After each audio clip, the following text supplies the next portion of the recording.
أشهد أن لا إله إلا الله أشهد أن محمد رسول الله اللهم ألهمنا رشدنا وفقنا بما تحب وترضى السلام عليكم ورحمة الله وبركاته.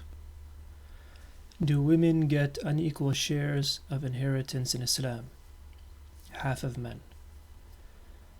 This is or these are one of the questions that unfortunately in our present day has caused certain ambiguity.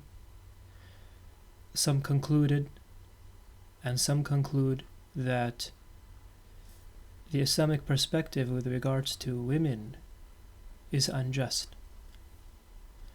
And what they use for proof is a well-known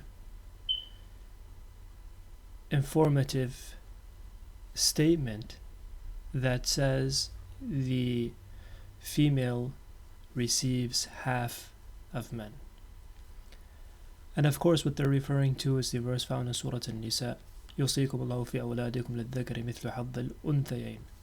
However, it is very important to understand, as it is in general, the Quranic sequence, the voice, the intent, the observation, the meaning, who it involves, what the scenario is, and other matters as well. We pray to the Almighty subhanahu wa ta'ala that this response helps us understand, gain wisdom, appreciation, and clarity on a topic that needs clarification. Wallahu waliyyu tawfiq subhanahu wa ta'ala. First and foremost, barakallahu lakum, it's important to consider from the face front 4 aspects on this topic. Number 1, there are several circumstances where a female inherits more than a male. So this is going to be quite shocking for some. And this is an extremely important point, in that people cling on to a particular element that involves a particular circumstance, and they either do not know the other spectrum, the other side of the coin, and or they have blocked out the other clarifications, specifications that clearly indicate the distribution of inheritance with the female receiving more than the male. And again, this might be shocking to some. Number 2, there are circumstances where a female inherits while the male doesn't. First is that the female inherits more, depending on the circumstance. And inshallah, shortly we will investigate certain observations that will help clarify some of these elements. Number 2, there are circumstances, scenarios, situations where a female inherits while the male doesn't inherit. Number 3, with regards to the cases of inheritance, there are situations where a female inherits an amount equal to a male. There are circumstances where the female inherits an amount equal to the male. And number 4, which is the topic at hand, which has gained momentum in the public sphere, that there are certain cases where a male inherits double than the female. لِلذَّكَرِ مِثْلُ حَظِّ الْأُنْثَيَيْنِ. And in this portion of the verse, this application aspect in section 4 revolves around it. So now, in the phrase front value, it's important to carry, if you're going to carry anything from this particular response, that there are circumstances where the female inherits more than the male. There are other circumstances where the female inherits while the male doesn't. And there are situations, scenarios, where a female inherits a particular amount equal to the male. I ask Allah subhanahu wa ta'ala to facilitate in our, bless us in our understanding and wisdom. Allah subhanahu wa ta'ala tawfiq subhanahu wa ta'ala.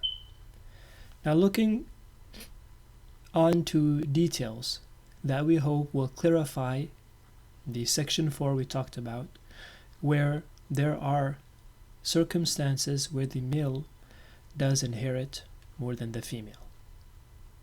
However, it's very important from face front to understand that variations in inheritance is not based on gender. It is not based on gender. This might be shocking to some. What is inheritance based on? It's based upon three elements, in essence. Number one, the nearness of the deceased. That is, the nearness of the individual who lives after the passing of the deceased. Closer in relationship, closer in family ties, and its stages. For example, what does this mean? There are realms in this section. Children of the deceased father, for example, the parents of the deceased, brothers, sisters of the deceased, aunts, uncles of the deceased, nephews, nieces of the deceased, spouses of the deceased, these type of elements. So when we say nearness, it revolves around this type of example. The nearest section, if we may say, from these various categories to the individual who had passed away. And in this light, those that are nearer receive a larger inheritance than those that are farther. An example to clarify this observation is a mother has passed away, and what she left behind is a daughter and a husband. The daughter is a female, the husband is a male. Who receives what in this circumstance? Who receives more? So what we find in this circumstance, the fuqaha address this aspect in describing an observation analysis that the daughter, who is a female, is entitled to half the inheritance of her mother, while the husband of the mother receives a fourth. Some reasoning behind it is that, again, this being an example with regards to this section, the daughter is nearer in relation than the husband with regards to family ties, per se, through a genetic makeup. Understanding this element, again, remembering that in this section, gender does not play a role, as you can see. So this is a section to remember. And in this section, we have the example that if a mother passes away, who stays behind her is a husband and daughter, the daughter receives half the portion, while the husband receives a fourth. The second section, revolving around the philosophy of inheritance, is the generation of the heir. An example of that are grandchildren, for example, tend to receive more than the grandparents. So if a person passes away and there are grandchildren and there are grandparents, between these two generations, which one receives more? So you'll find that grandchildren tend to receive more than the grandparents. There is some wisdom behind that, in that there are future responsibilities with regarding to the grandchildren. The financial upkeep of the grandparents is also a responsibility eventually as they mature. Now, what we find here, again, this is a matter that doesn't involve the necessary ideology that has been portrayed in the public sphere that the male automatically receives, do you see, twice as much or double as much, and or how they like to portray it. And in that, as you can see, the grandchildren, they receive more than the grandparents, and gender is not a case in this issue. The daughter of the deceased inherit more than the deceased father. This is another example. So these are sections that are very important for us to remember. We spoke of previously in the first section the nearness of the deceased, nearness in relationship, receiving a sense of larger inheritance, doesn't involve gender. A second section and or scenario is the generation, responsibilities that also revolve around these generations. Now, the third section, scenario, is where the investigation arises about the concept that a male receiving more than a female. However, what's interesting, it is described in one method in the sphere of jurists, Islamic jurists, as the financial responsibility section, the section of financial responsibility.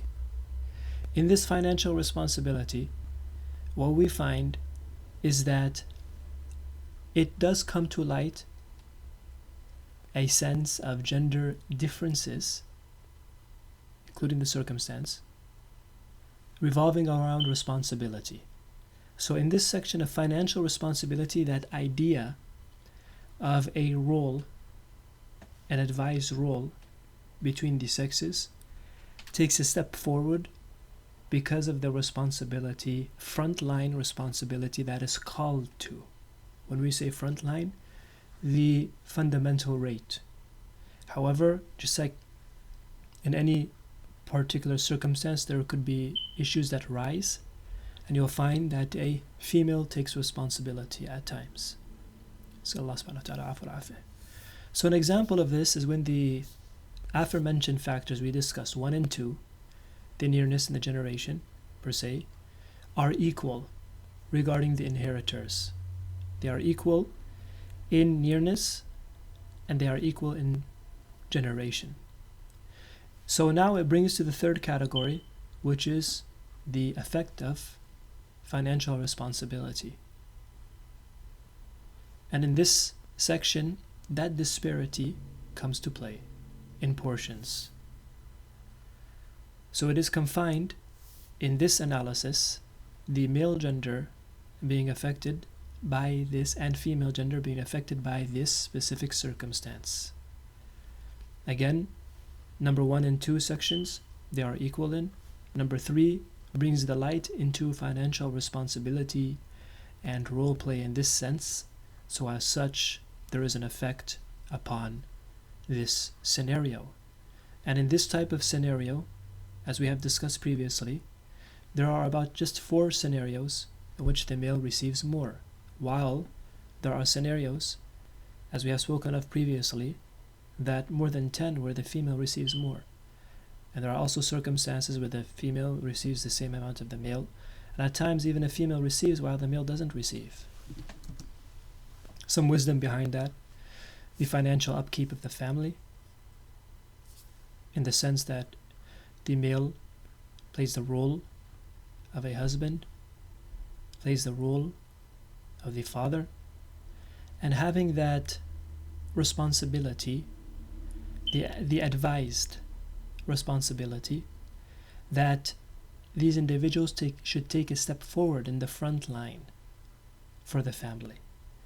This doesn't negate scenarios where a female takes financial responsibility.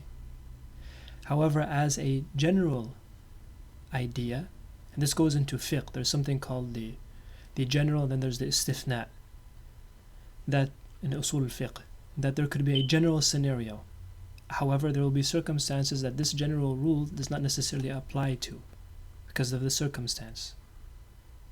And there are several examples of this in the Quran and also in the Sunnah of the Prophet Muhammad sallallahu alaihi wasallam. So financial upkeep of the family, for example, the father or husband have a direct responsibility, generally speaking, for their family. And because of this call of being in the front line in caring for the family, the male inherits financial responsibility. So they do inherit financial responsibility when this particular circumstances arises. Number 1 is equal, number 2 is equal, and we fall into this section of the financial responsibility. And even in this section of financial responsibility, which humbly I did not address in this particular response, it goes into detail as well, which shows a specification a more specific scenario in which the male receives more that these other circumstances have to play when this circumstances arise, in which allows the circumstance to arise. Whereas in the light of frontline calling and advice, the female doesn't necessarily take that responsibility financially. When we analyze this, we find that the disparity in these 4 particular scenarios, and also in the general light, there is a sense of favor to the female. As what we know is that the female, when she inherits, she is not necessarily held responsible for the household expenses. And again, the general rule with the istithna, as we discussed before in usul al-fiqh, to bear in mind. The wealth is hers, may deal with it as she pleases. It also is an approach in protecting her financially from financial difficulty. And you will find a theme taught in the light of the jurists, in their preservation, taking an extra step forward in preserving the honor and respects, circumstances, seeking to ease, to elevate hardship, to make happy the female gender. You'll find a very deep analysis with regards to this element. Undoubtedly, this is a mercy. رفقا بالقوارير, as Prophet ﷺ said, to have a rifq with the qawarir described. Love, ease, forbearance, mercy, gentleness with the qawarir, described as the qawarir. So as such, brothers and sisters, we ask the Almighty subhanahu wa ta'ala to accept, to pardon. We hope to have clarified certain ambiguities, misconceptions on the topic. Wallahu ta'ala alam. Assalamu alaikum wa rahmatullahi wa barakatuh.